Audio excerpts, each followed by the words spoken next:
podcast. Today we're joined by the one and only Austin John Plays. So welcome to the show, Austin.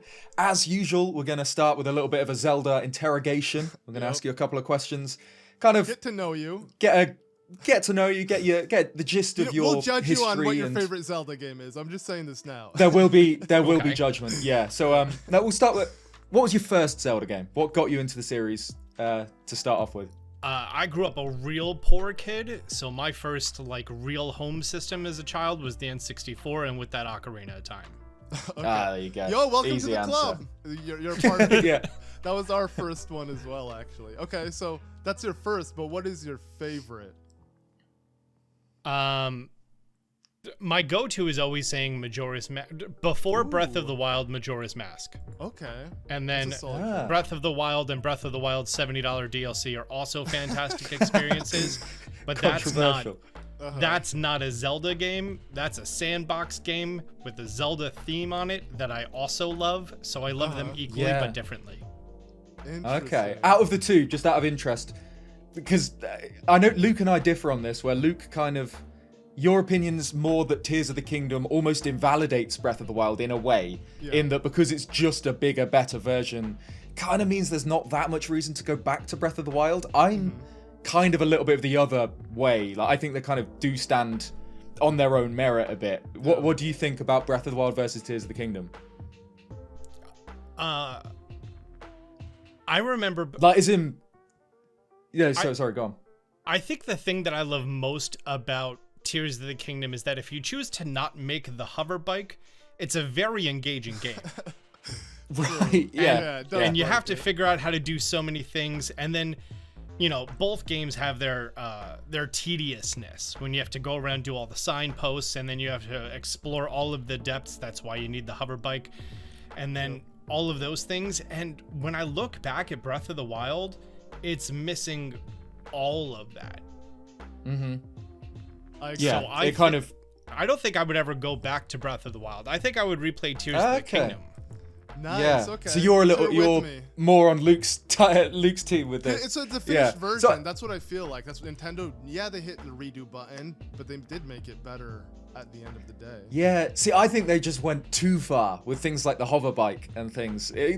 I don't know whether, because obviously you can make the argument that it's not really intentional, the hover bike, but it is. They gave us the tools. Players figured out how to make it. I think we can lay a lot of the blame with Austin for this, for making videos on how to build Zonai machines or whatever. So I think it's kind of your fault that people figured out how to just skip the exploration stage of the game and just fly over the whole map, really. I mean, that's what I do. I do tutorials and tips and tricks on Zelda and Pokemon games, and when there's an easy and efficient method, because let's be honest, the three of us have 300 hours to sink into this game for its complete experience. But you work a 9-to-5 job, or you work 2 jobs. Ed, so here in America, sometimes you need to work 2 jobs in order to support a household. So you may not have a lot of time for games. And with that, you just want to see the highlights. And, having these shortcuts makes it a little bit easier. Yeah, I mean, because to be fair, we kind of skipped the stage where we'd actually allow you to talk about yourself and your channel, where we got straight into the quickfire Zelda interrogation questions. But yeah, your Zelda content kind of falls more in the guide side of YouTube, right? So what got you into making Zelda videos specifically?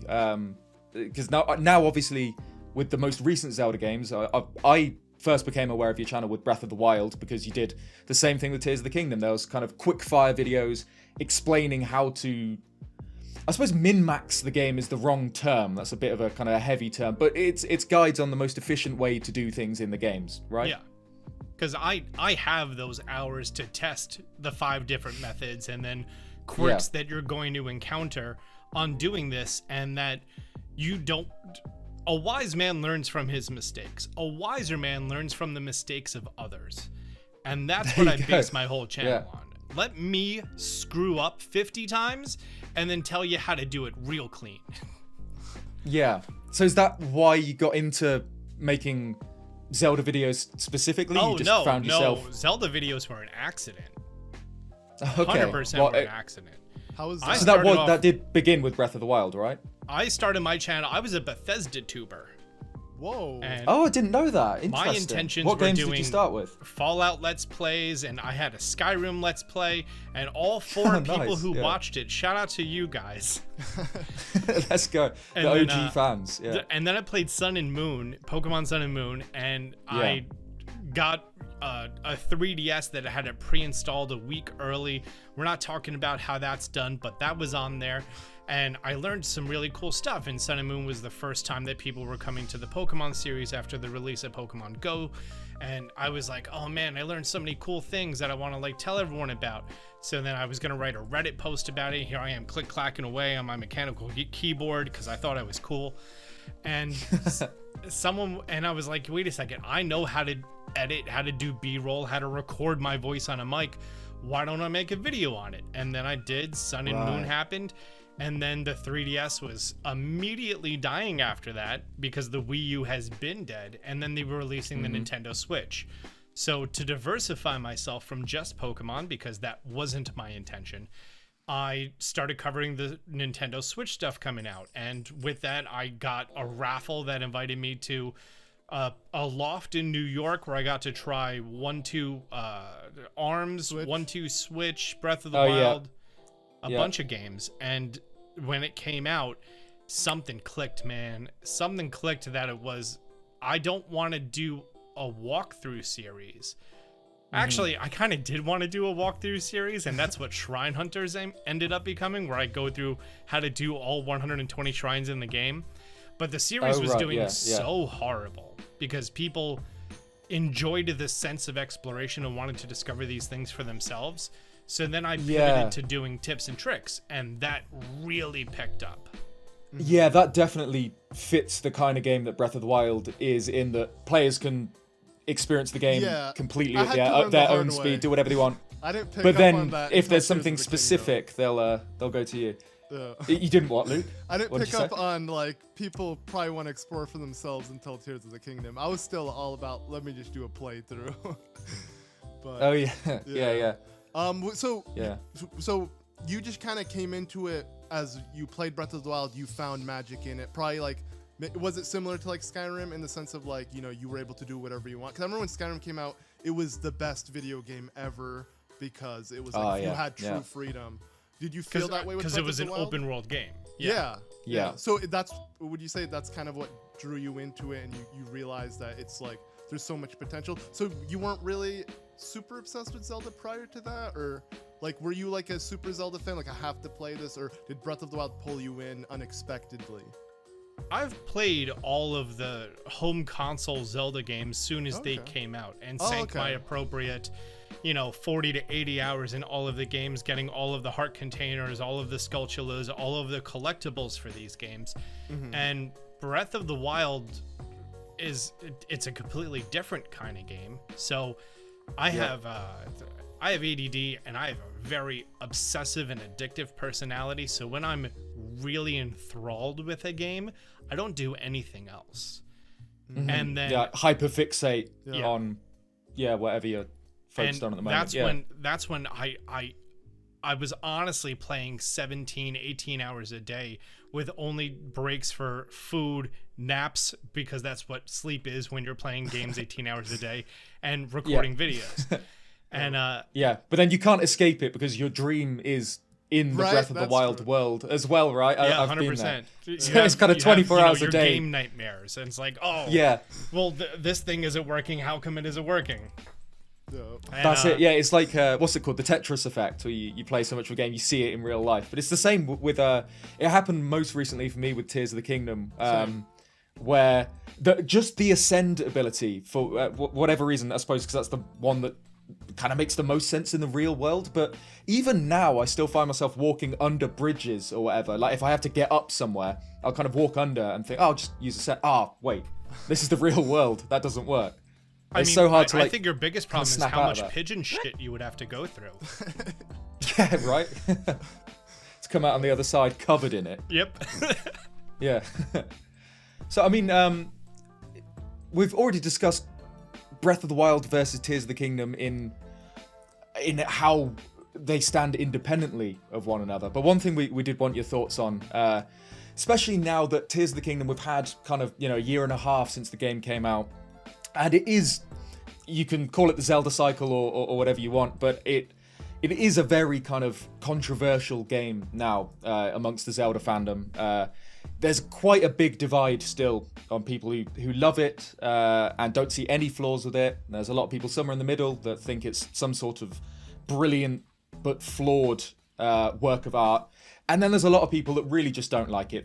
Perhaps they played Breath of the Wild and liked some aspects, but thought it lost a bit of the classic Zelda magic. And then Tears of the Kingdom, because it, doubled, tripled, quadrupled down on everything Breath of the Wild did, for some people, it's kind of just too far removed from what they want from Zelda games. So basically the question is, year and a half on from Tears of the Kingdom, where does it stand for you? Sort of in your rankings of the Zelda games, or in your rankings of just games in general? I think the overall sandbox and create... Breath of the Wild was all about, if you see it, you can go there. And Tears of the Kingdom was all about, if you could think of it, you could build it. And then you can use that to go there in much different ways than it was before. And the first half of what you said about people who are, negging on Breath of the Wild and Tears of the Kingdom, they're doing the same thing that they have done. They've always had the handheld games and they've had the home console games. And we've seen the home console games evolve into Breath of the Wild and Tears of the Kingdom. And we've seen the handheld games evolve into Link's Awakening Remake and now with a new entry of Echoes of Wisdom. Those are the games that are following up on, A Link Between Worlds and the 3DS, DS, Game Boy Advance titles. Now we have the evolution of the GameCube, N64, Wii U titles. And we knew for a fact that Tears of the Kingdom was going to be based on Breath of the Wild. We didn't know that they were just going to take Breath of the Wild 1.3 and literally give it a body kit. So we need to see the next game that's going to come out. What's the gimmick? What's the idea behind it? Is the gameplay loop addictive and engaging? Or are they going to incorporate more of the traditional Zelda? Because Tears of the Kingdom, while it did have a lot of mechanics that were different from Breath of the Wild, essentially Banjo-Kazooie nuts and bolts thrown into it, they leaned a lot more into the lore of Zelda, which I think, and I'm sure we could all agree, was a very nice sort of return to the original concept of your traditional linear Zelda games. And it did have its flaws in execution because you could witness the tiers in any order, and if you go to number 12 as your first one, you're not going to have a good time. That was a big issue. So. Wait, which was 12 the Master Sword one, or I can't... Which one was 12? I think it's when she becomes a dragon or eats the dragon stone. Because specifically there is the final one that is locked till you've got the rest, where I think that's the one where you actually see the one at the spiral. It wasn't that one. It was I might have been number 11 of 12. But I think there's the Master Sword one, which I think is, I can't remember what number, but you can get it whenever. It's near Death Mountain, where you kind of pushed after Rito Village, and it's Zelda talking to Minoru about draconification. And it's like a kind of Chekhov's gun situation. Like, they're not going to talk about swallowing a secret stone is to lose oneself and become an eternal dragon or whatever. They're not going to mention that if that's not going to happen. So you kind of see that, and you put the story together almost before it feels like the game wants you to put the story together. I feel like a worse one is just seeing Sonia's death, though, because you're like, I imagine stumbling upon that and then trying to finding the ones prior. You're not gonna... Yeah, especially because that particular cutscene is split in two that are on completely different ends of the map. There's the second half where he becomes the Demon King, which is over by Hebra, and then there's the one where Sonia actually dies, which is down by Lurelin Village. It's very strange. Some of the decisions made. So we don't lose the plot here, though. Back on track. So Austin, would you say you like the direction Zelda's going? Because like you said, even with the top-down handheld Zelda games, they're giving it the Breath of the Wild spin. Is this the direction you want Zelda to go for? Because it seems like this might be the new direction entirely. Or do you yearn for like that traditional old thing that kind of divided the fan base altogether? I want one thing from a Zelda game that I play. What's Is that? it fun? Okay. Well, there you that's go. Fair. That's it. Yeah. Is it fun? Yeah. Is it fun? Do I feel like I got my money's worth? Was it engaging? Do I want to not put it down? Like I'm playing Civilization and I'm thinking one more turn. Am I going to want to wake up the next morning and skip the shower and immediately go to playing until I start to smell real bad and then it's time for a shower? Yeah. And True gamer. Yeah. Link's Awakening was not that for me, dude. It was an 8-hour game. Mm-hmm. Well, yeah, Yeah, it was a Game Boy 'cause- game. I mean, it came out in 1992. Like, we gotta understand that. I agree though. If they charge us $40, I feel like we wouldn't even have a debate regarding it, right? It's the fact that it's full price is kind of. Bro, they charged $60 for Pikmin 2 or Pikmin 3. That was it. Pikmin 3, which was a 12-hour to 100% game, and it's just so empty afterward. Mm-hmm. But at least Pikmin you 3 can. Deluxe was like 30 hours. Yeah, and at least Pikmin 3 was a new experience when it came out, whereas Link's Awakening, I do love the Switch version, but if you've played the original, it doesn't offer anything other than a nice coat of paint, which, for full price. Nah, I've been playing both back to back. Don't say recently. Danpei's Dungeon Not Maker thing. No, you have to pause to use your. I was about to say, True, there's a lot of quality of life. Half of your yeah. playtime on the It's Game Boy pausing, version is hitting the pause menu. Yes. Yeah. It's Yeah. unplayable. I'm not. No, I'm that's true. Forcing myself through it, but yeah, these. Yeah, and screen transitions are a lot.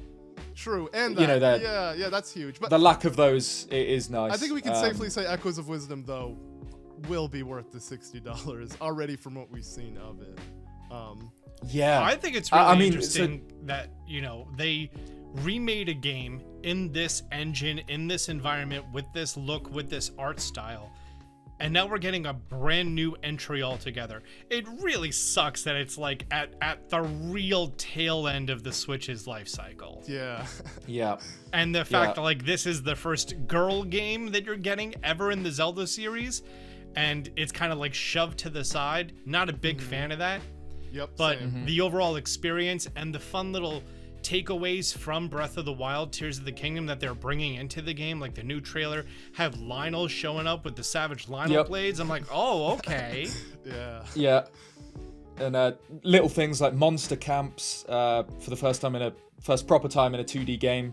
It's clear that this is the 2D Breath of the Wild. But I mean, we can just move on to full Echoes of Wisdom chat, I suppose, because that's the kind of general focus of this podcast. Is as of time of recording, we're 2 weeks away from a little bit more than 2 weeks away from Echoes of Wisdom's release date.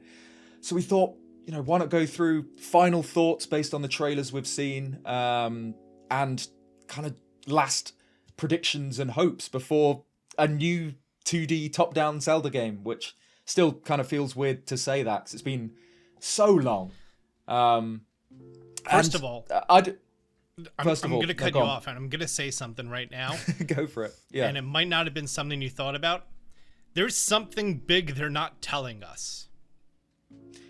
There is something big about this game that they are not telling us.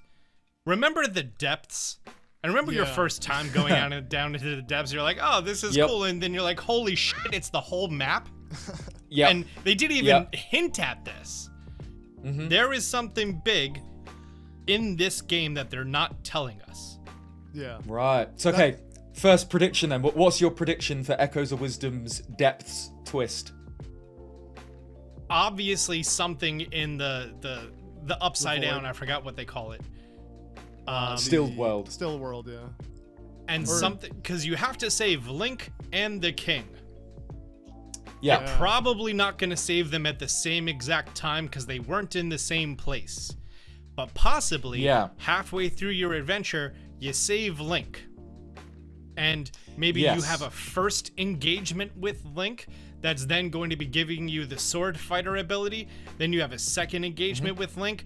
A large Zelda upgrade happens then that may change the fundamental idea on how you play the game.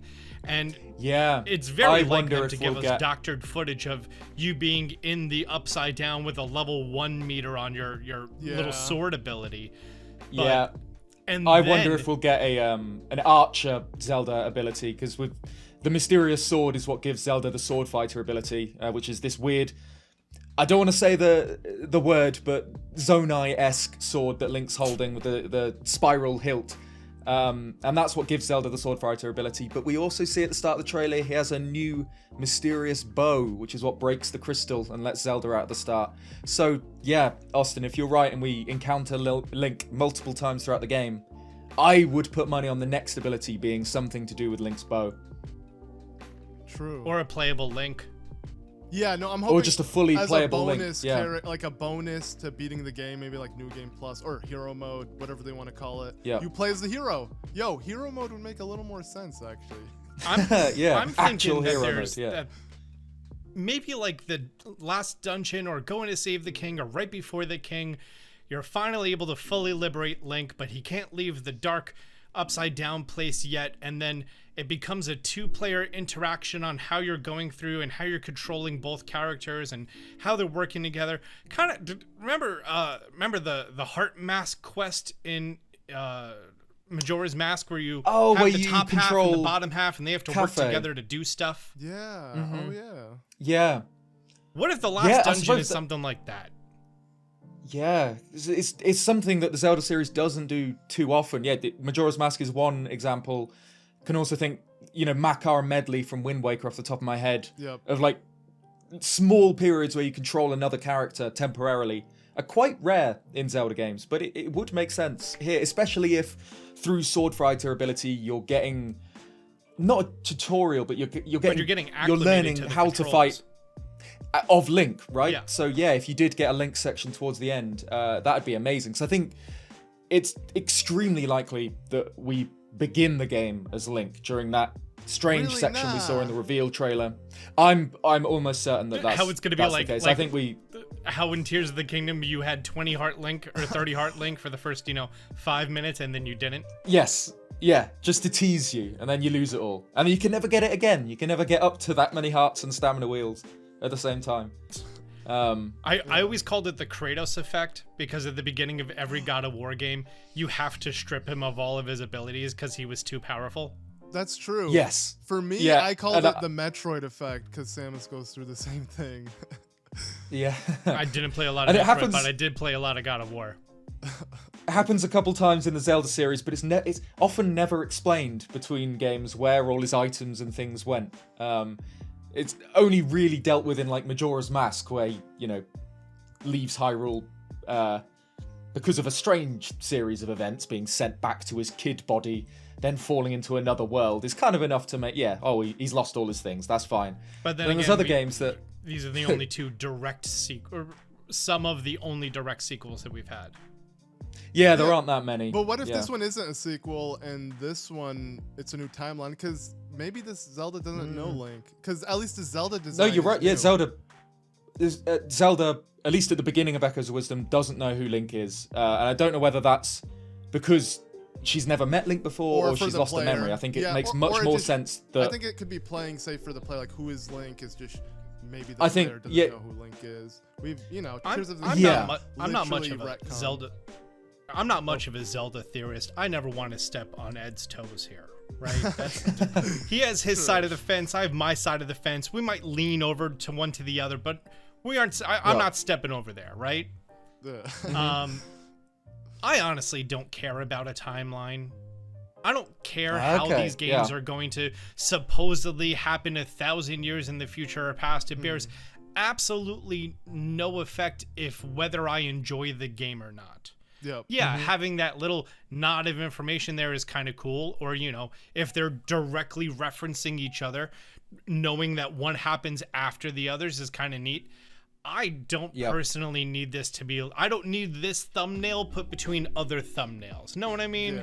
Yeah. Yep. I know what you mean. Here's the thing, My I'm enjoyment actually for the with Zelda you. games is fun over lore, Yep. 100%. I've had this debate a lot, and I'm with you 100%. But I can't say Ed is with you there. Like, lore is feel a bit on lore. my own here. Feel, So, feel I like mean- you two have quite similar Zelda opinions. Yeah. I mean, we're professional gamers. You know, you're. Oh yeah, And yeah, professionals have definitely. standards. Yeah. There you go. Exactly. Uh, But I think one of the what kind of made Echoes of Wisdom, I'm not going to say timeline placement. I'm not going to trigger you with that, but Echoes of Wisdom's story connections to other games. We'll go with that. What made me kind of interested with that at the beginning was because now it does seem that it's severed at least from something before. I don't think we're looking at a direct sequel to Link's Awakening or something. But that's the reason that I was kind of interested at first, because like you kind of touched on, Austin, it is weird that they've kind of reused this art style in particular, which is a very deliberate art style for the Link's Awakening remake. You know, that game kind of in universe or canonically, however you want to say it, isn't a kind of chibi game, right? Because we see how Link actually looks at the start in that anime cutscene where he gets hit by the storm. Then there's the whole experience on Koholint, that's this diorama, top-down perspective with a beautiful tilt-shift blur filter, which Luke loves. we've gotta And then ask they've you on reused that.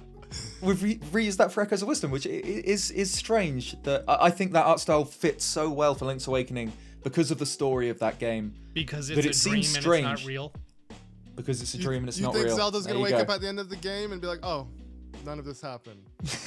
Yeah, that'd be great. I'd Now, love that. Honestly, I think it's just Nintendo want to reuse the same assets, and they thought it looked good for top-down Zelda. Because let's be real, especially Austin, you played Pokemon growing up, right? You do Pokemon and Zelda on your channel.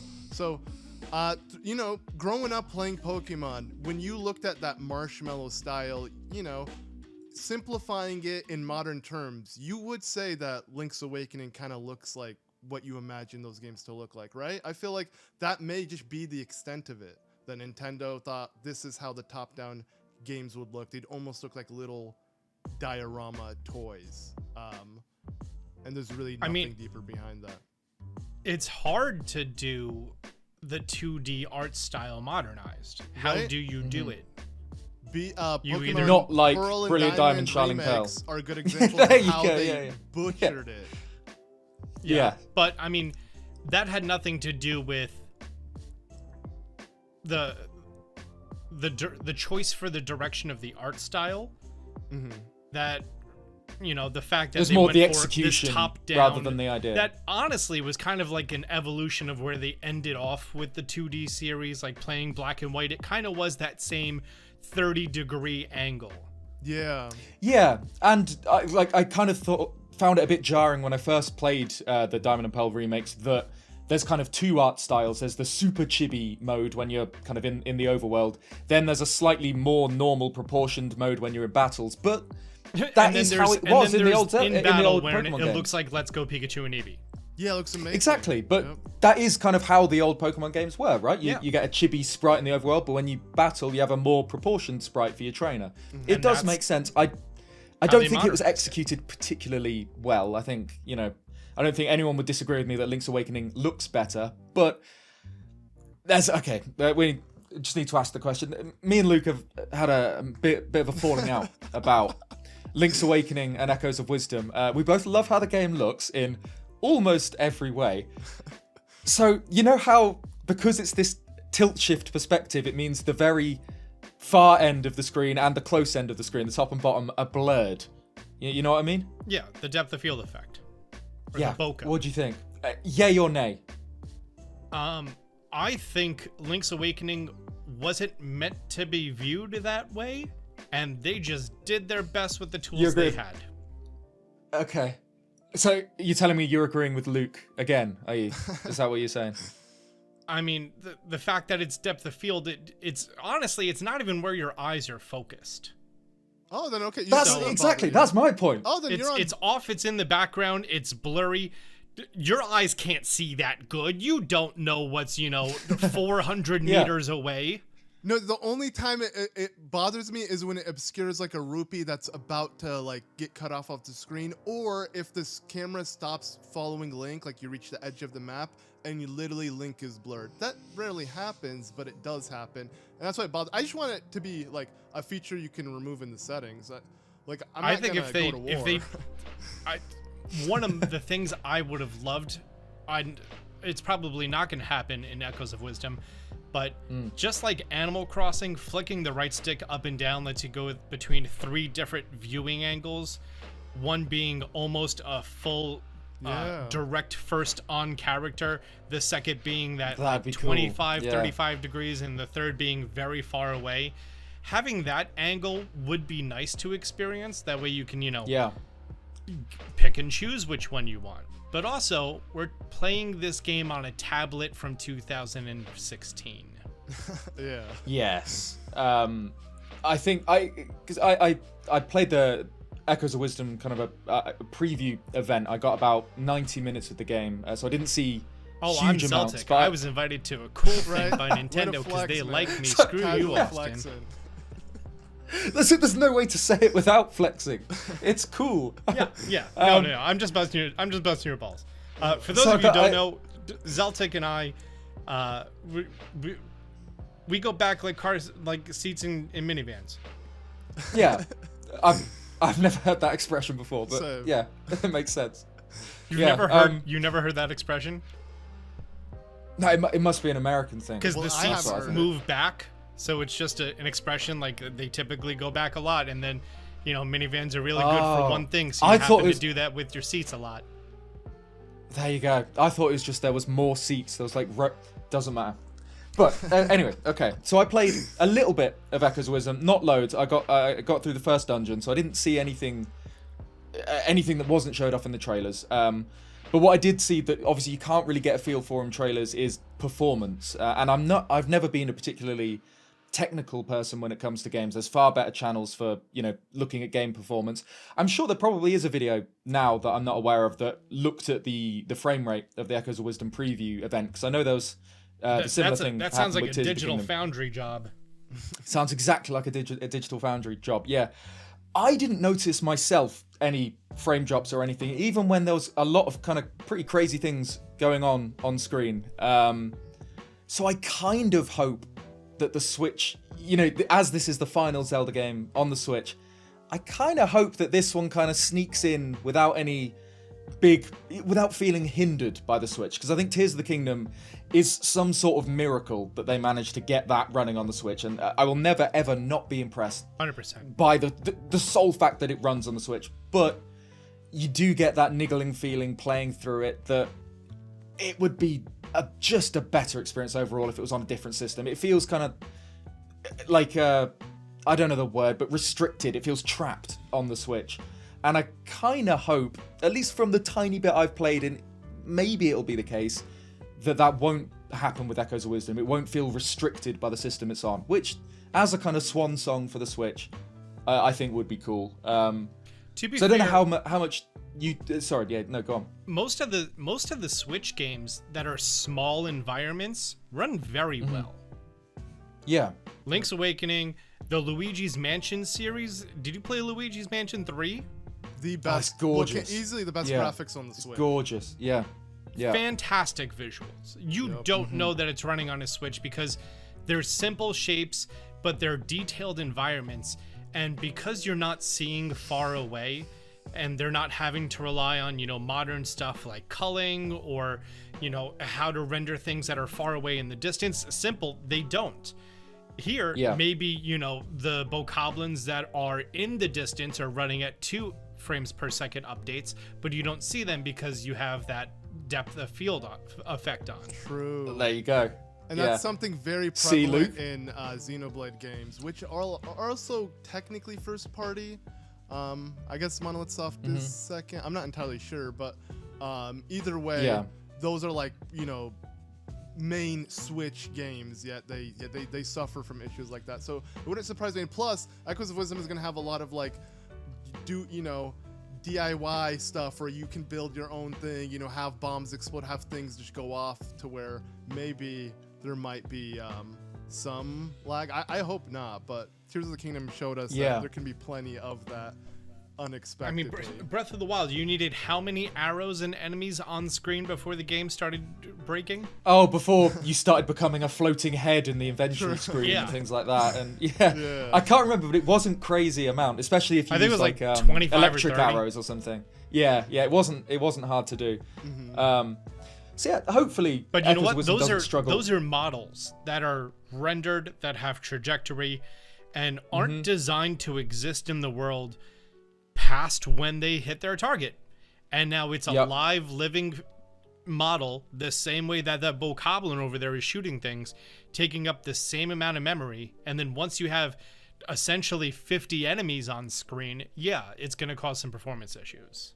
Yep. Yeah, to the point where you can trigger one of my favorite glitches in Breath of the Wild because it lets you see a little bit of cut content. When the sword goes back? You know it. When the sword goes back, So you have to do that. You have to kind of give the game a heart attack by, you know, having a million electric arrows loaded at the same time or something like that. And then you can drop a weapon but make the game think that you have the Master Sword equipped while you're dropping it. So you kind of trick the game into thinking you've dropped the Master Sword. And then there's a cut animation where the sword flies off into the sky and a little bit of text appears and says the sword has returned to the forest. Which is so cool, because obviously you never saw that at all in the game. No. And there you go. That's one advantage of Breath of the Wild and Tears of the Kingdom, struggling from being I was on the also Switch. a big fan of Get to see dropping things like 5 that. fish on the floor and doing a backflip and getting 5 free fish. Oh, right. Was that the first Tears of the Kingdom? The item duping in before they- Tears of the Kingdom, yeah. Oh, Yeah. Yeah. Or Zonite specifically. A lot of people, I remember, That- infinite Zonite straight away. I'll be honest, that kind of ruined the experience for me though, because then I cheesed a bunch of Zonite and then I'm like, I don't want to farm any. And now I can't farm it because it's like, it was so easy to glitch. Why would I ever want to spend all this time? That's it. I controlled myself. I never used that dupe, so I didn't kind of skew my brain. Because once you've got unlimited Zonite, you never want to go farming for it, do you? It was I mean, I only don't one, wanna go I mean, farming because like even I without went that. around the entire basement. I went to the depths. I did all the Yiga clan hideouts. I got all the monster medals, and then after you get all of that, it's a very small bit that's actually needed for you to like farm up. So in my mind, I did the work. It needed to reward me better. That was my mental justification of doing these tricks. I think you could say that about the depths in general. That Or it should just- reward you better for your work. Or just the new direction Zelda's going. Like, that is, I guess, one thing that you mentioned earlier. Like, the gameplay loop is the most important thing. And something Nintendo is trying to, like, let's be honest, Korok seeds, they suck. Like, they're never going to be fun past 100, 200, 300, 400? No. I'll give it that, maybe. But, Oh, okay. That's bold. We're only supposed to get 441, and you didn't need to get any. yeah. He's got the stats. Is that it for all Inventory. inventory upgrades? Yeah, that's full inventory. There you go. That's the word. Yeah. Okay. Right. So, I've never got all of them on Tears of the Kingdom, and I never will. I did Breath of the Wild years ago. Same. I did Breath of the Wild 3 times.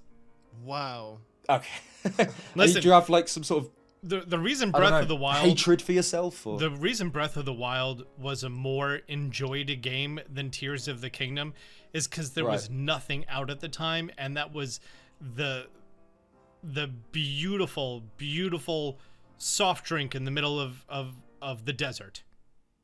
After I think you're nothing forgetting coming out 1-2 Switch, which is pretty huge. after nothing coming out from the Nintendo team for a long time, and then that came out. Also, I don't know if you realize this, but with Echoes of Wisdom coming out now, we're not getting a Zelda launch title. Yep. Yeah, well, I was kind of That's resigned fine. to that Yeah. already. Yeah. We're not getting a I'll Pokemon take- launch title. What's left? No. Mario Kart? Maybe a Mario platformer? I don't know. Now with Well, what's Odyssey it called, too. Astrobots Honestly, out, I think we need they we need sh- Mario to take the crown back. Right? Like, Yep. if So, anything, them not putting Odyssey maybe. 2 on the Switch should be because they're 'Cause, saving it. right, they've been cooking since for longer now than Tears of the Kingdom was in the works, right? Since Odyssey was the end of End of 2018, Odyssey. Either way, Odyssey came out 2017, same year as yeah. Breath of the Wild. It was up 2017. against Say- Breath oh, of the of course. Wild as Game of the Year. Yeah.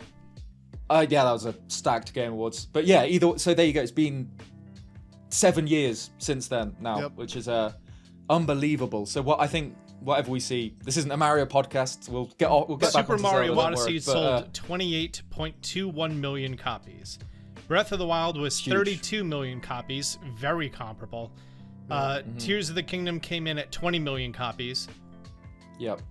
The only games on the Nintendo Switch to beat Mario Odyssey are Breath of the Pokemon, Wild, Smash, Smash and Ultimate, Mario Kart. Animal Crossing, and Mario Kart 8 Animal Deluxe. Crossing. Wow. Yeah, it's huge. Yeah. Speaking of which, I mean, of yeah, Game go of on. the Year at least, like, do you think Echoes of Wisdom has potential to win Game of the Year? And if not, just randomly, what do you think is worthy of Game of the Year this year? Austin, you go Sorry, first. yeah, Austin, you're the guest. Having not had the chance to preview this game and this experience of Echoes of Wisdom, unlike some people who are in this podcast, hashtag not mad, hashtag not jelly. No, it's not Game of the Year. Okay. Nintendo doesn't make Game of the Year games. Breath of the Okay. Wild was an exception. Mm-hmm. They make best family games, best co-op games, best, experience on a couch next to a person games. They don't make Game of the Year games. Okay. So what's your current pick then? 2024 lineup so far. What would you give Game of the Year to? I'm not great at this at all. I mean, right now I'm playing Dyson Sphere Project, and then tomorrow Satisfactory 1.0, which I've been playing Satisfactory for like 4 years. Back when before they introduced liquids into the game, is coming out tomorrow. So I'm so excited for this. Wednesday I'm being invited to New York by the Pokemon Company for a premiere cool. of Pokemon TCG Pocket, their new Oh, trading mobile. card game phone app, which is pretty neat. Nice. Okay. And That's then cool. 2 Yeah. weeks after that, we have Zelda coming out. So Yes. I yeah, we play, do. like in my personal time, when you don't see me, I'm playing factory logistics games. I'm playing No Man's Sky. I'm playing Factorio. That's where I'm, throwing my thousands of hours of game time. I think we're Okay. kind of similar in that Luke plays a lot more games than I do. He's a lot more knowledgeable on just games and the industry in general. Because I play kind of Zelda because I make videos about Zelda for a living, and then I just kind of play a lot of RuneScape, and that's kind of all I do. But yeah, I'm kind of in a similar position to you, where if it's outside of my quite limited sphere of knowledge, I'm kind of not the best on general gaming. Whatever. There's been a lot of games that I purchased, played less than 2 hours, and returned, and I'm like, this is not hooking me. Yeah. Yeah. There's a lot of games I I mean- purchased, never open. I'm also in that Never even category. played. Yeah. Yeah. And I bet you'd have bought like Red Alert- the Uber collector's The entire edition as Red well. Alert discography is available on sale. Buying that, never opening those. Yeah. Yeah, For a just rainy leave it on day. the shelf. Right? Like, this, one day out, you're going to open it, The backlog needs to be there for when the apocalypse happens and you can run through all the games or something. There you go. That's why you buy physical as well, because when the zombies come, you're gonna lose your digital only games, right? You need a. Well, I'm going to make sure not to buy any zombie games because I don't need to live that in. What, that'd be training though. That'd be zombie apocalypse comes. If you've played your zombie Yeah, bro, I you'll be played alright. plenty of Call of Duty Zombies, and I can't even. Pretty sure that Land a unless target. you own a lot of assault rifles, pretty sure it's not going to be Call of Duty zombies like. Yeah, Yeah, just exactly. get your I got a lot of Wonder airsoft Waff guns out the cupboard. Yeah, it's the same thing. Yeah, but anyway, let's get back to Echoes of Wisdom. One thing that I'm really excited about, because it feels strange that I even have this as a worry now going into Zelda games, but I do, is dungeons. And from what we've seen, it does seem like Echoes There's of no Wisdom worry. will have classic Zelda dungeons rather than this new style of dungeons that we had with Breath of the Wild and later Tears of the Kingdom, where they all boil down to go in, do X Terminals. terminals, unlock the boss. That's it. It Doesn't seem like that's the case It in Echoes of 100% Wisdom looks at all. like Link's Awakening style dungeons. Yeah. Yes, which Yep. I'm all there for. Link's Awakening has fantastic dungeons. The Link's Awakening's dungeons are the perfect example of a small self-contained puzzle is in this room. Something is weird, something is off, or something is out of place. You need to figure out what it is. That's the classic Zelda. Whenever someone talks about the classic Zelda, that's what they're talking about. Or is it a combat challenge? Or is it this? Or is it that? And, you know, having all of the different temples, having all of the different dungeons, starting off with the easier ones, and then you learn a very simple strategy. And then the next dungeon builds upon what you did in the first dungeon. And then that's the gaming curve that you learn all of the complex things that they want you to do with that game. Breath of the Wild could not do that, and everything was blue and white. Yes, and Breath of the Wild and Tears of the Kingdom do the same thing where they kind of front load you with all of your abilities and items that will be relevant right at the beginning. Say Zelda might have that still. It's just she'll be That's less exactly OP. yeah. I think it seems that Zelda will get a lot of abilities straight away. Obviously, Echo and Bind she gets really early on, and then Sword Fighter form is unlocked in the first dungeon after the Link mini boss. But one interesting thing about the Sword Fighter form is that it's unlocked halfway through a classic Zelda dungeon after a mini boss fight, and then you use Sword Fighter form for puzzles and combat in the rest of the dungeon. Wow, that which is 100% how sounds item like progression. you're gonna fight Shadow Link, and then you're gonna sample him for Echoes. Yes, you do. You fight Shadow Link, and I would love it if we got a Link Echo at some point. Doesn't seem that that's the case early on. You get Sword Fighter form and take on the rest of the dungeon boss with that. But that's how item progression used to work in Zelda games, and I just love that because it's this kind of 1-2 punch where you get the first half of the dungeon where you're kind of, figuring out what sort of puzzles you'll get, what sort of enemies and whatever. Then you unlock an item that completely changes how you look at the whole thing. Say, I don't know, like the boomerang in a classic Zelda dungeon. You'd see kind of areas where it could be used, but you don't have it yet, so you kind of have to keep them in mind. Get the boomerang, unlocks the rest of the dungeon.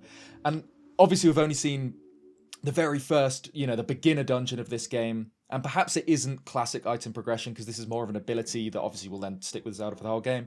But maybe that's kind of where their mentality is a little bit more with this. Maybe, I don't know, it does seem more closely rooted to classic Zelda dungeons than these new styles, in general. I think the way Austin described it earlier, the way Link's Awakening does the classic Zelda dungeon where it's contained room after contained room, I think just it being a top-down Zelda game, even without like item progression being like old school Zelda games, you're still going to have that because you're going to have a room where you can't really go further. The biggest issue with Breath of the Wild and Tears of the Kingdom is Nintendo like, just do whatever you want, even in a dungeon, and because of that, because you can choose your path, it made the puzzles just so simple because you didn't have to actually do things in a structure, and because of that, structureless just makes it just all over the place, and that's why I feel like no one likes the new dungeon style, because there is no like actual structure forcing you to unlock things in a certain way. Even if, again, you have multiple ways of solving it, you still have to do it in a certain way, and I feel like that's the most important thing,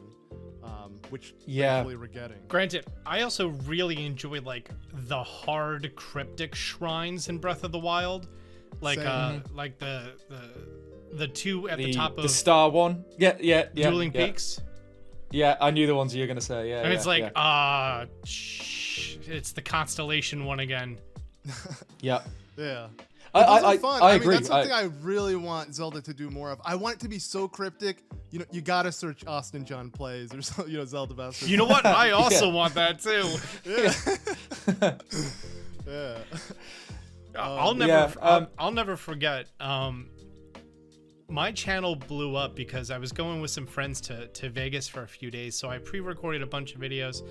I put them out, and one of them was me looking at the strategy guide, and I'm like, why does it say Shadow Link? And then I went to go find where Shadow Link was, and I made that video, and then I'm like, why does it say Fierce Deity Link? You can't get that. And then I found someone who made the NFC chip, and then I made that video, and that was my first viral video. Damn. Oh, what, Amiibo gear in The Breath of the Amiibo Wild. that didn't exist for another year? Yeah. Wow. Oh, And- of course, oh, right, yeah. Because it was already Because in they- the Majora's game. Mask link. They held back the 25th anniversary Yeah. Zelda Amiibos. Yeah. And Oh, well, there you go. There you isn't go. that also how you figured out? Because I'm pretty sure you figured out, or I remember a lot of people mentioning like there are 2 new Amiibo that aren't even in the game. Oh, are that gonna was come me, out. Oh, in and then I Tears of told the Phil Kingdom. all about it. Oh, okay. Yeah. Mhm. But I remember that, and I didn't even want to look up what they were. I was waiting until they came out. Oh my god, I was so disappointed. Thing is, I tried Well, it's just to refrain from paraglider spoilers. fabric. Yeah, and that's it. It's like, Yeah. come on. Yeah, you get paraglider stuff. Yeah. To Yeah. be fair, there was so many damn clothes in that game. Yeah. And true. but 90% of them were just reused from Breath of the Wild anyway. Okay, Like, I'd and have then why do happily I had- need another outfit that does the same thing or worse? No, exactly. I'm not arguing with you there. I think guess, it could have but done locking with it behind a kind of 20% $20 of the total items and physical well, yeah, that's media. Like, give us something better if you're gonna have us pay that much. Again, you could argue it's for the Amiibo itself. Yeah, but you But know what? Like, speaking- you're gonna release it how many months after the game comes out, and it only strange does something move. cosmetic, Right. not required for completion, and you didn't even need the old Zelda amiibos because all the stuff was in the basement. True. yeah, right. I yeah. can't call it the basement. but Yeah, it was the basement. It's So downstairs. what, the It's in the Sky box Island- over by the Moldugas. Yeah. Sky Islands are what, the attic or What was that? Works. Yeah. yeah? No, that's upstairs. That's upstairs. Okay. But the speaking of Amiibo, anyway, we know that Echoes of Wisdom will have Amiibo functionality. We've no idea what that is yet. With the but Wind Waker Zelda amiibo and the Link's Awakening Yeah, Link amiibo. Right? Yeah. It It's feels insulting. strange that we're not getting a Zelda Amiibo. You know, in a little hood with You maybe know a little why? try attached to it. You know would why? be amazing. Because Why? I don't think the Switch 2 is going to have NFC support. Ah, that would make sense if you think they're phasing out But Amiibos. why? Yeah. Isn't it easy The only cash reason they cow? were still launching amiibos is because they weren't done with the Smash amiibos. Oh. They're done now. Maybe. All of them have come out. That explains why the quality dropped, because the new amiibos, literally, they're not worth it. Unless you want plastic on your shelf. I mean, I Oh, do you mean actually collected quality of every the single rewards? amiibo, and after Everyone? Sephiroth, I was like, I really don't care about this. Oh, okay. I was gonna say because there's still more Splatoon. There's a lot still coming out that you're gonna have to stay on top of. if Yeah. You are Nope, collecting. just So wanted to do Smash, Zelda, and that was it. I've only done Zelda. So you don't plan on collecting the rest, or are you gonna finish your collection one day? I mean, I completed the Smash collection, Which is including insane. all the That's a alternative hot- Game & Watches, all the P2s, the Oh. Japan-only Famicom Rob, stuff like that. Damn. Okay. Were they easy But, to like- collect, or did you have to like scour the internet? I waited until everything was on sale, and I did like a lot of bulk buys on eBay from kids who didn't want them anymore. Yep. So like only a few of them were costly. I remember like the Cloud P2 and the Wii U DLC characters were expensive, but everything else not that crazy. Yeah, true. What I would your- forgot. There's so many amiibo that came out for the Wii U specifically. Yeah. What would both of you, what would your dream Amiibo functionality for this game, for Echoes of Wisdom? What could you even imagine them doing?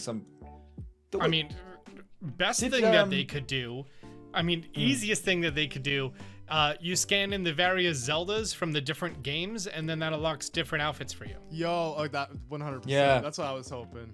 I'm honestly a basic I mean, yeah, bitch. Give me cosmetics. we know she does have different costumes and stuff in this. That would make sense. That'd be very cool. If you could get like a Sheik costume or something like that. Yeah, if you bet scan you Sheik, can. you get the Sheik costume. If you scan Twilight Princess Zelda, if you scan the Loftwing Sword. Zelda. Yep. Yeah, you get like her hairstyle and maybe the dress changes to like fit, and you see her in all these different like Zeldas in that marshmallow graphics or diorama. And then maybe scanning the different links gives you different swords when you're in sword fighter form. I think you figured it out. All right, yeah, you're getting my whole. Well, now I'm gonna be disappointed if that's not the case. Yeah. But It'd be the most underwhelming thing.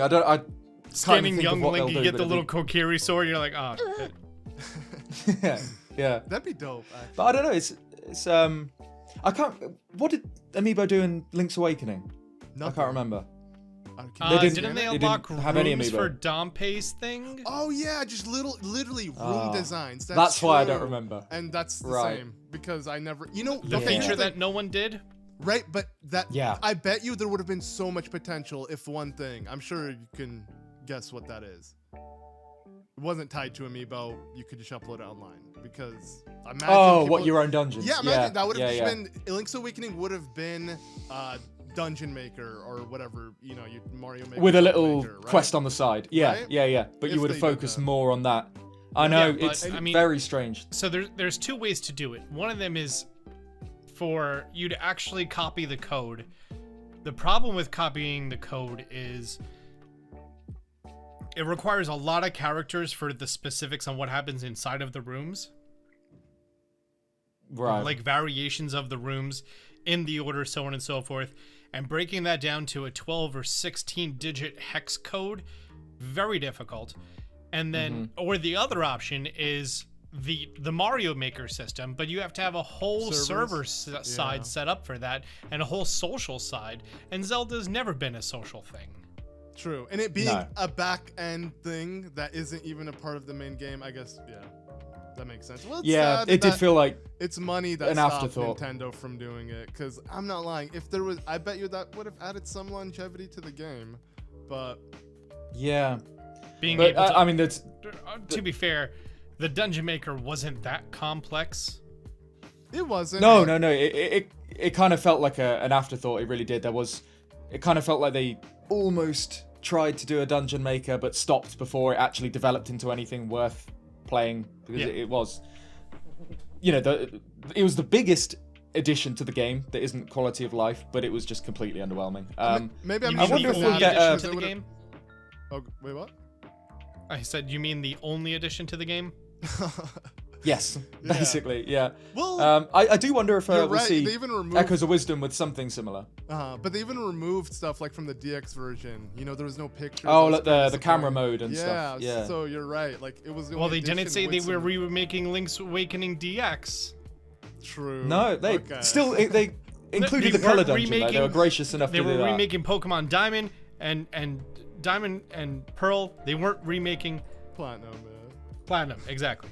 Yeah. Yeah. Although now we've got the distortion world back because the still world is I assume you two both get the same feeling going Oh, through yeah. that. It's exactly like the Yeah. distortion world, Yo. which is really cool because we know the distortion world. There you go. We know the still world is what's inside the rift, and the only dungeon we've properly seen full gameplay of is Southern Ruins, which is in the first rift that Zelda will explore. There are kind of comments on the Echoes of Wisdom website, things like that say that dungeons are found within rifts, and I don't know whether that means exclusively found within rifts. I don't know how Or you two would there's feel double about. the amount of dungeons, and that's the big thing they're hiding. Don't get me excited. Yeah, don't. There's imagine 16 full dungeons. 8 in the overworld, 8 in the rifts. Don't get me excited. That we I don't seen- know how. And we also have not seen Zelda inside of the Distortion Realm or the Upside Down, whatever it's called, Still the Shadow Realm, Still world, but I like Upside Down. the Twilight more. I think World. There you go. Yeah, take your pick. Other than wall hopping some platforms. Am I right? And yeah, running away we've seen a from, few. like it consuming her or something. Maybe there's Yeah, maybe yeah. there's a weird thing in those dungeons, kind of like how in Skyward Sword you couldn't use weapons or anything when you had to go get the tears. I was Yeah, imagining I mean, we have seen- something like We've the- seen. I was gonna say like the floating sky chain island, whatever it's called. Rising Island Chain. Yeah. I strung some words together and it was half accurate, so I'm gonna roll with I it. got the gist. Yeah. 1000 Island dressing, yeah. Yeah, There we go. exactly. Yeah. Yeah, but I feel like maybe the still world will lead you to the dungeon with kind of being like, that's the platforming section. One thing that I guess it being the same art style and kind of borrowing heavily from Link's Awakening, I guess revisiting Link's Awakening, I forgot how much of a platformer it was trying to be from the 2D sections and just generally Pegasus boot jumping constantly. And it seems like they are trying to integrate that in this game as well, which is kind of new even for the top-down series, because again, we really haven't had it outside of Link's Awakening. And you could say Breath of the Wild, Tears of the Kingdom, Link can jump. Yeah, exactly. Well, well, I guess that's the Breath of the Wildification that Link can jump now. Took And 30 now years. Yeah. And And Zelda could do a Girl tiny Link. little hop in Echoes of Wisdom. Yeah. Also, yeah, And a okay. bigger hop if she's sword fighter form, which is cool. Maybe I think that would be useful for platforming. I think that'd be good outside of combat as well, because she could do a bigger jump. But sorry, I interrupted you. What were you saying? Oh, it's fine. I was gonna say favorite. I was just gonna throw a question about like favorite interpretation of Zelda, Austin, with now Echoes of Wisdom being a new version of her. And Link and Ganon. We were supposed to ask this question early on. We forgot. Who is my favorite Zelda and who is my favorite Ganon? And Link, yeah, all interpretations. Yeah. Like the reincarnation. Okay, well, my favorite Ganon is definitely the Gerudo King, Okay, so from where you get to see like the origin story in Tears of the Kingdom on like how he became a massive dick. 100% Okay. love that. nice. Right, And yeah, like okay, yeah. how he felt as though he was wronged by the king, and then that's the reason that you could definitely add more plot in your own head about why those events transpired the way they did. Yeah. And I'm then not gonna how lie, he became so powerful instead of just now he has Triforce piece. Yep. I'll be honest, Austin. You're Yeah. making Ed and I look like ungrateful bitches right now, because like, What do you mean? all we did is complain about how this Ganon wasn't enough. But coming from you, like I like your different perspective you're giving us, because you're right. Nintendo didn't really give us much to work with before. Why are we expecting so much now? It's interesting. I'm not lying. Like I guess That's fair. we do Yeah. have a bit more jaded mindset compared to you. But again, it's refreshing to kind of hear your opinion. I mean, as far Yeah, as I do- Zeldas go, did any Zelda actually do anything other than Twilight Princess Zelda? And she barely did anything? Sheik. I mean, that's my favorite. You got at Sheik. least. Yeah, Sheik at least. Sheik's pretty cool. Yeah. Yeah. Tetra in the Wind Waker. Oh, true. But you know what? Is that Zelda? Is Yeah. The character of Zelda, the person who is Princess Zelda, yeah. I see what you're saying. Yeah. Why does she have If to we're be disguised? if we're including Yeah. the person as well as the idea of Zelda between the games, then probably Skyward Sword Zelda, because seeing her go through all of the sacrifices that she did and then having to wait Yeah, that yeah, thousand because Tears of the Kingdom, she turned into a Yep. freaking dragon for how many millions of years? Who knows? How Yeah, do you yeah. top that? Yeah. Yeah. You know what? That's true. I felt something watching those flashbacks. I had, it wasn't a tear, but it was a whimper. Yeah. So Somewhere close, yeah. It might be Tears of the Kingdom for both of them. Okay. And Link? Okay, right, give us If Link. not Have we Tears got of the 3 Kingdom, for 3? Definitely Skyward Sword Zelda. All right. Okay. I think they're respectable picks. the Go on, slumbering you got to give us princesses. Link now. Also, sorry for dropping the F-bomb, but I'm pretty sure that deserved it. It's fine. yeah. When it comes to a sacrifice like that, we'll forgive it. I think it's justified, yeah. But come on, favorite Link. Favorite Link. I'm looking at the AMIibo right Even- here. Yeah, even just something as shallow as design. Just who's your favorite out of all of them? Majora's Mask Link because of all the masks. I mean, that's fair. Okay. And- You've kind of got like You 6 could literally different turn Links to into choose God. from in one. Yeah. Well, technically, Yeah. you picked Yeah. both. No, you prefer Wind Waker. Never mind. You prefer Wind Waker. It's my favorite though. The Hero of Time that's my hero. Easy, no questions asked. He is the Link, isn't Yeah. he? He's like, yeah. He's I not mean, the OG, but he's kind of the OG. Ocarina of Time being the game that it was for the time that it was for for one of the groundbreaking 3D adventure games. Hard to give that up. Yeah. To me, Yeah, it's still the king. exactly. Of games. Wait. Does Midna count as a Zelda? Because if so, I like Midna.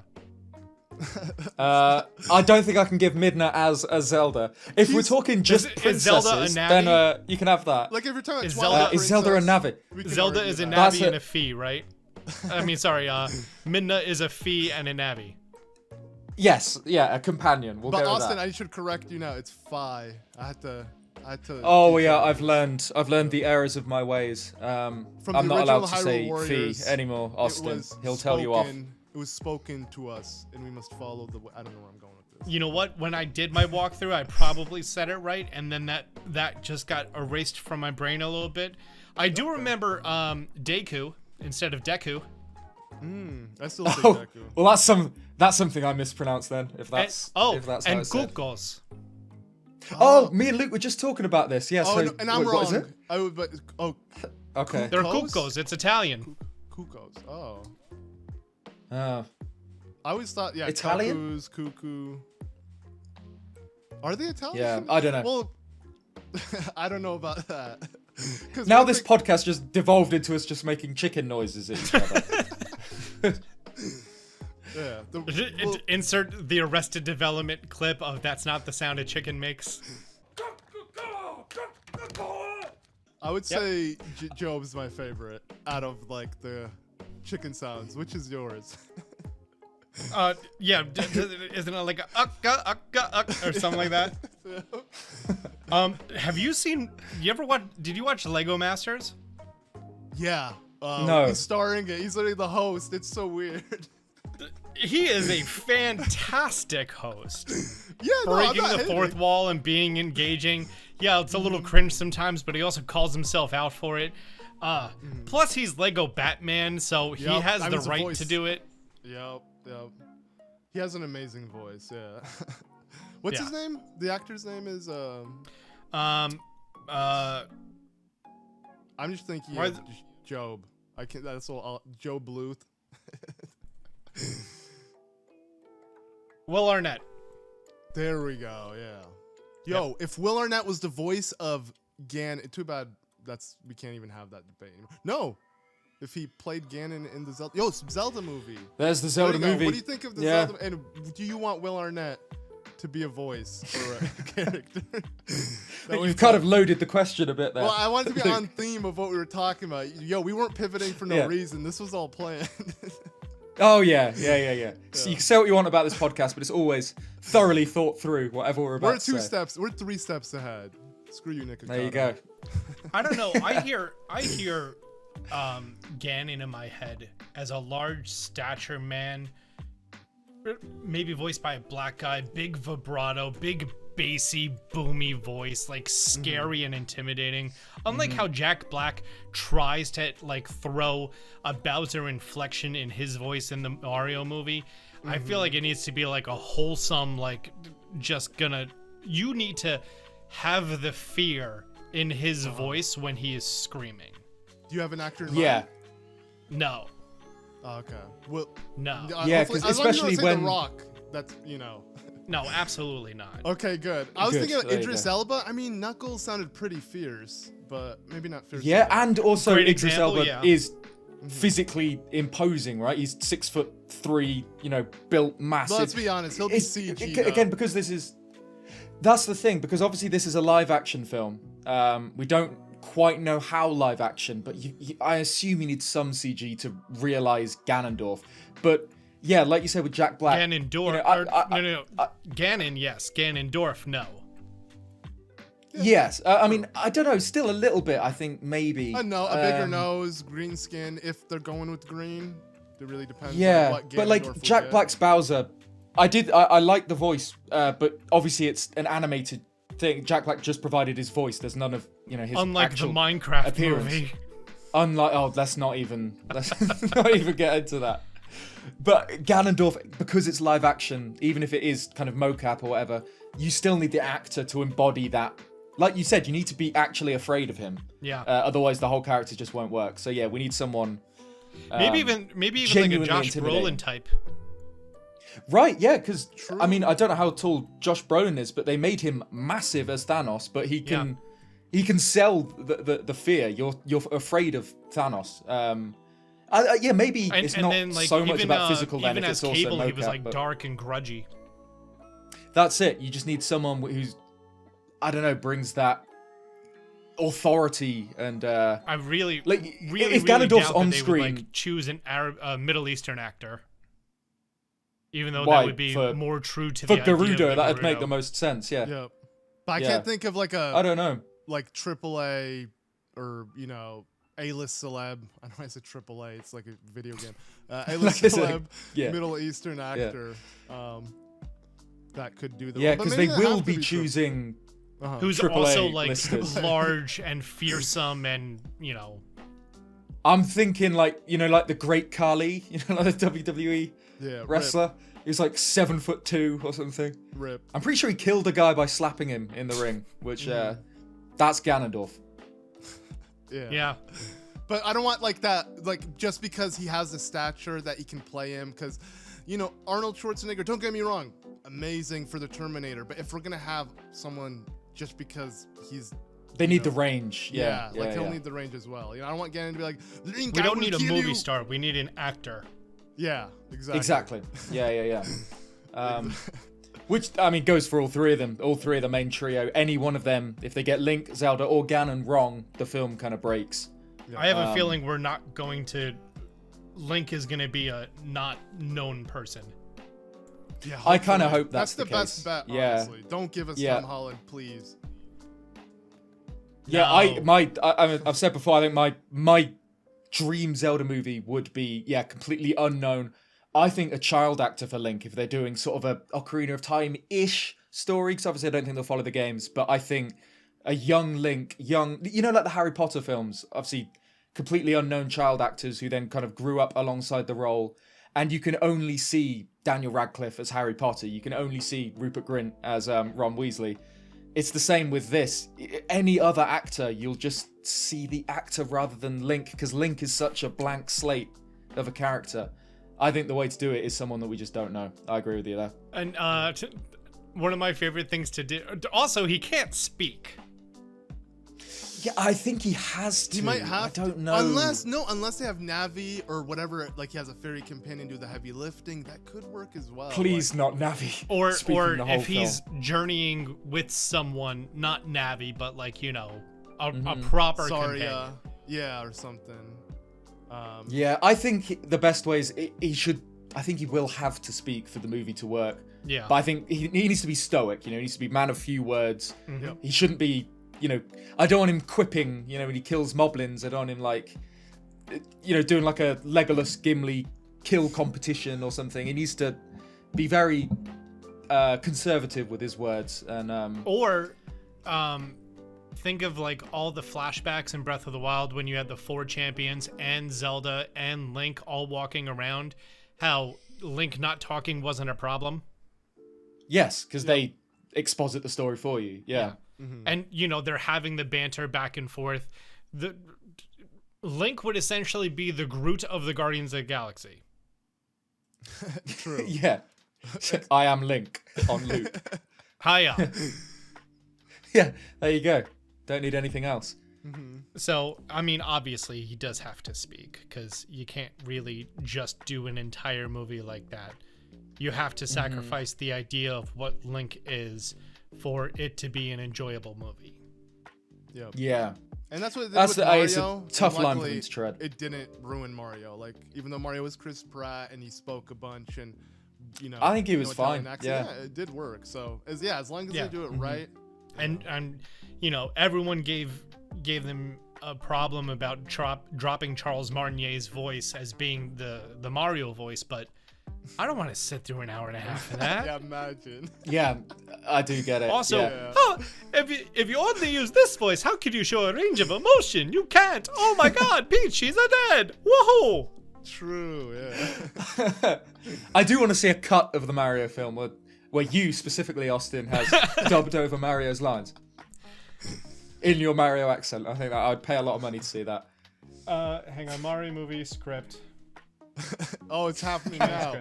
There we go. Oh, now this has to be a mushroom? Because I just hate mushrooms and... Okay. Are you sure there's not like gets hit down the hatch? Ow! Welcome everyone to Austin John's video reel acting. I don't know. I messed that up. I could also do a pretty spot-on Mickey Mouse, but only when he says inappropriate things, like, "Oh, let's go to the bar and do shots, hot dog." That's a blessing and a curse, that is. What about Toad? No, but in my mind, Toad sounds like the Game Grumps Toad. Yeah, true. How do they do Toad? You know, Toad pretty at well. the beginning of the Mario Galaxy playthrough, how it's like, "Oh my God, they're raining down nukes everywhere!" Yeah. Yeah. Yeah, that's in my head. That's what Toad sounds like all the time. Yo. Yeah, oh yeah, true. Because Toad had an actual voice in the Mario movie, and he didn't sound like that at all. Yeah, but like, what's his name? Wasn't it, Key or Peel? one I of was Key getting and- them mixed up. literally. I was about to say, I don't know which one, but yeah, Yeah. and it didn't even sound jarring in the film. It sounded kind of what you expected Toad to speak Michael like Keegan for a Kay, whole. yeah. Again, it's Yeah. there you go. Again, it's kind of like the Mario thing where like they can't have the actual Toad voice for the whole film because even though there aren't that many Toad speaking scenes, it'd be unbelievably annoying. So yeah, these are the kind of corners they'll have to work out if they can cut or not with the Zelda film, but. Yeah. I don't know. It's a long way off. Anyway, I think I don't know where people's estimates are at the moment on when we'll see the Zelda film, but I think everyone can agree it's a long, long way away. Yeah, probably a few years. Yeah, but is there anything else Echoes of Wisdom related that we should cover before the game comes out in a couple of weeks? I'm just excited to find out what the most important thing for you to sample that lets you cheese every single situation in the game is Right? going to be. We'll see what the community What's this comes game's up hover with. bike? Right. Yeah. Because the simple fact that you could just solve all platforming problems with bed on top of bed on top of bed on top of bed. Is there a limit to how many things that you can stack? Is there a limit to how many things that you can have on screen Yep. at a time? Is that a power-up thing that's going to progress after every dungeon? You can have more than one Yes, echo I present think in the so. world at a time, and then after a certain dungeon you can capture living creatures as well. What's it going to be? What's the progression you system start- that's going to slightly improve upon your entire journey, that's going to make you rediscover and rethink the mechanic and enjoy the game more?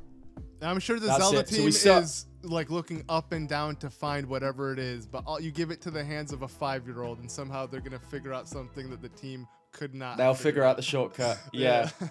Because that's when it'll get crazy. Is because you start the game being able to spawn 3 echoes, and as soon as you put another one, it'll overwrite the first one that you put down. But it does seem that was can in be the demo increased. that We've you seen- played, right? Yeah.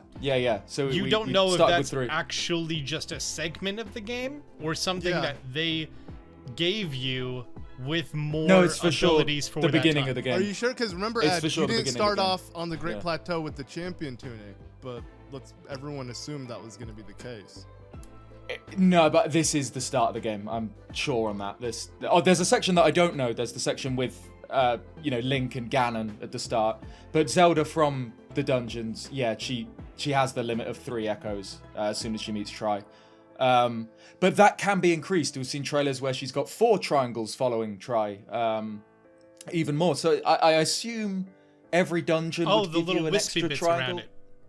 Exactly, yes. It would make sense if it was the dungeons that, let you progress more, let you spawn more echoes. So that's where things will get crazy. By the time you've done, 7 dungeons, and you can have 10 things in the, 10 echoes spawned at once, you'll be able to make crazy combinations. So I think if there is this game-breaking strategy that you're looking for, that'll be something maybe towards the end of the game, which, if that is the way it works, if the limit actually works as a limit, then that's probably the best way that the game progression could happen, right? Because To be fair, you did Tears need, of the Kingdom. You did need an okay amount of battery in order to make the hover bike.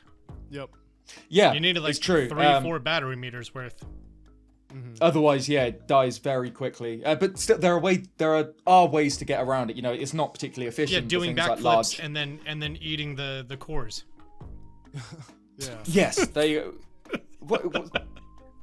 Oh, so you can wait. You What just do you duplicate. mean It's a doing joke. He's backflips? joking. You can duplicate it.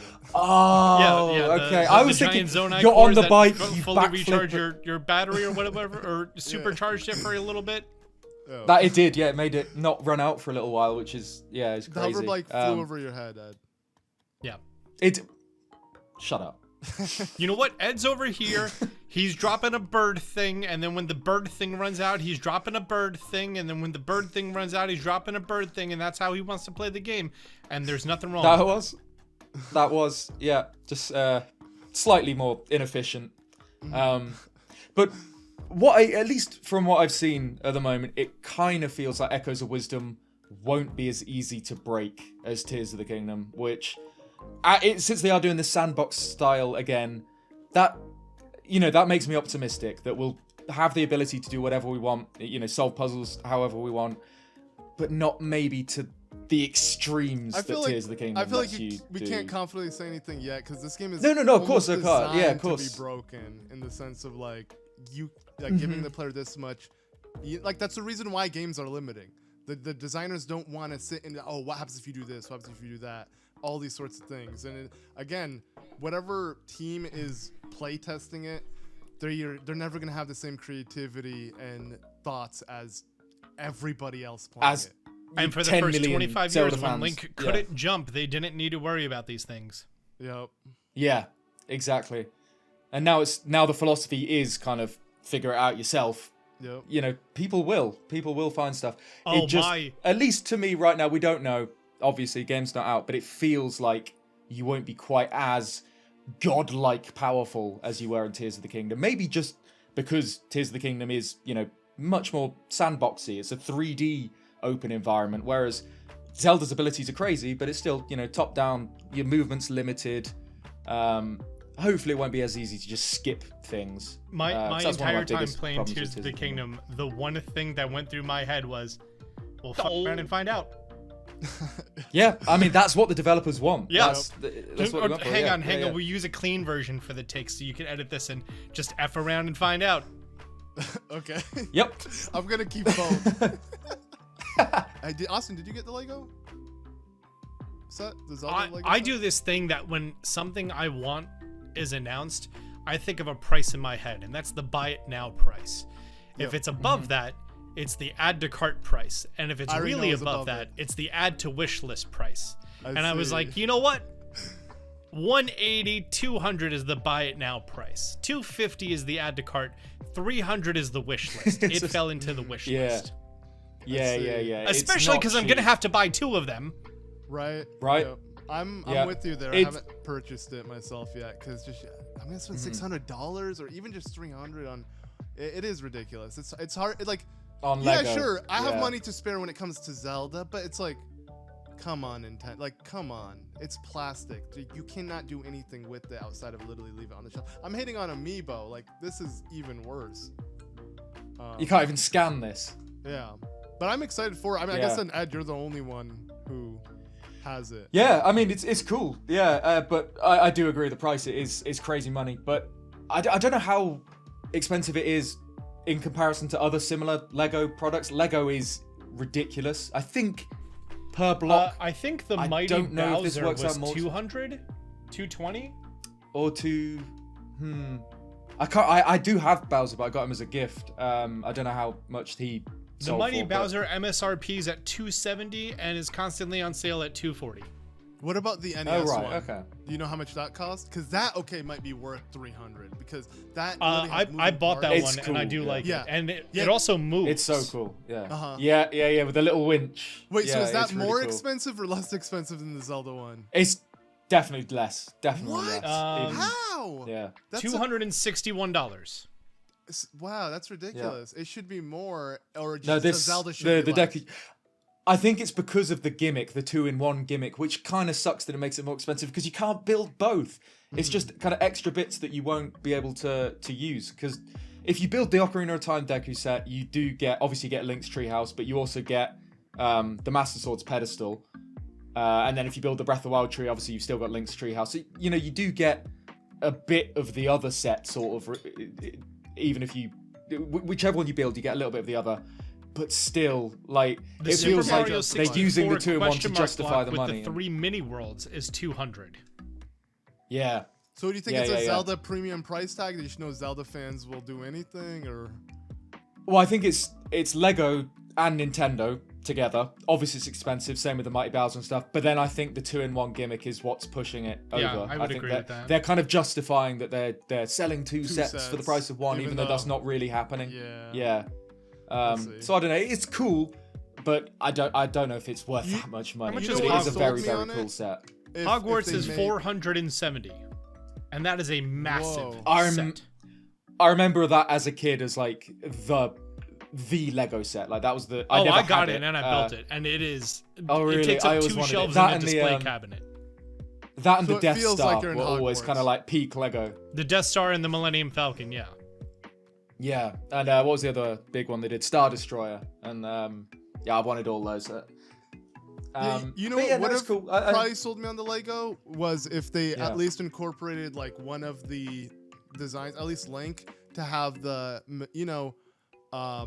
be electronic, like the Mario and Peach, and I'm assuming they did a Luigi one. You know how they have the glowing up eyes and they're like they have a Teletubby screen on their stomach. If they did that, maybe it would have justified the purchase for being $300. It's a shame there's no like electronic component. It's all plastic Great for $300. Deku No, I is get you, yeah. 2,500 pieces. Hogwarts is 6,020. Right. Yeah, wow. Yeah. So yeah, Hogwarts isn't a bad price per brick then in comparison. If you go, yeah. So if you're looking to stack bricks, go for the Hogwarts one. You're gonna get more brick for your buck. There you The go, you heard it here NES first. and TV is 2,646. Wow, so even that's more pieces. But yeah. they're probably Slightly really more pieces small. than the Deku Tree. Yeah, but mechanical, small. Like if you're gonna melt them because it's the apocalypse. I don't know where I'm going with this, but you'd probably still get it collect for kilograms mileage. of plastic or something like that, or pounds of plastic. Or How whatever many you wanna say. bullets can this Lego set make? That's a video idea. Before we wrap up, there is one final question for the Austin John Plays fans, and you have to answer this after I ask. Okay. You. Okay. Pokemon or Zelda? Pokemon. Oh, There you go. damn. Well, I was hoping you'd say Zelda. Get off the show. Yeah. I got Like- my Charmander on my arm, and then Damn, like, I you got my insulted hearts, I us. got my fairy bottle. But like, you know what? While I do enjoy the stories and the experiences that I have had with the many iterations throughout the Legend of Zelda franchise, it pales in comparison between my childhood love of the characters of Pokemon. I can tell you exactly where I was, the time of day, what I had for dinner when I was 9 years old and I pulled my first Charizard card. I can, like, that is one of the core memories of my brain that is baked into Yeah. who I am as a human being. So it's the nostalgia that really keeps you coming back to Pokemon, or that you prefer Pokemon over Zelda. I wouldn't say it's the nostalgia. It's just because, like, It's a form of bias, right? Sort of? it's It's like a something kinda I grew up cool with, but it's still something part- that it's never gone away. Mm-hmm. It's not Yeah, like you went to yeah, go yeah. see Star Wars Episode 7 because you saw Star Wars Episode 1 when you were a kid and you really liked it.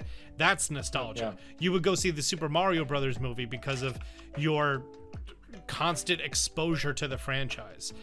Charizard has never left my life. It was Charizard in particular, not just Pokemon as a whole. It's a particular. Well, I'm just using Love that for as an Charizard. example. Yeah. Right, okay. Of the okay. 1,025 Pokemon, of the 1,684 forms of those 1,025 Pokemon, I know what all they are. Some of them are extremely forgettable, like Delmise. And some of them, Klefki. Klefki I remember because I still need to go to France for Klefki, but then I was able to get Klefki in a trade when I was in Japan for Worlds last year. Oh, all right, okay. There you go. Actually, I need to fly to Cairo to go get my dog's haircut. My Furfuro, I need to change its haircut That's a form sentence. to be the Pharaoh form, which is only available in and around Egypt. Yeah, you don't want to step there. I'm going to go This to the is Cairo Luke's airport, domain. Hand. and I'm going to go home. Okay. Yeah. Don't step Or out of I'm going to go to the airport. Cairo airport and then go on a Euro trip or something. I don't know.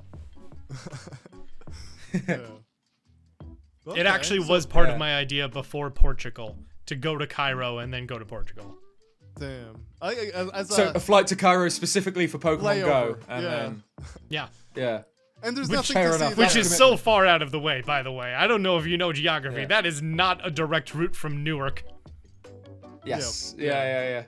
I mean, yeah, like the Sphinx, the pyramids, Valley of the Kings, Furfrau, I don't know. Pokemon haircut, Yep. sure.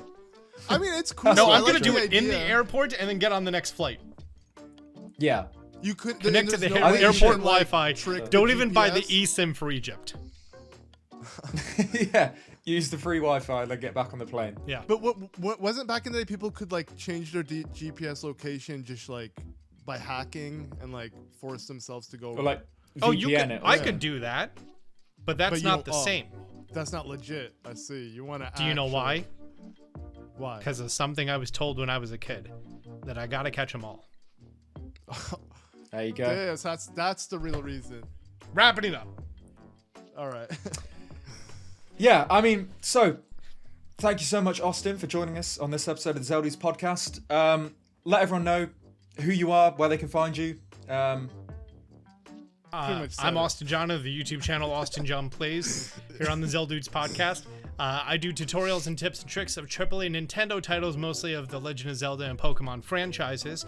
With 2.4 million subscribers, if a game comes out of Pokemon or Zelda, there's a high likelihood I'm going to help you with either tips or tricks or a complete 100% walkthrough of those brand new games coming out. Thank you so much for Echoes of having me on, Wisdom out guys. in a couple of weeks. You know Yep. where to go. Yep. Yep. Thanks so much for watching or listening or whatever you did.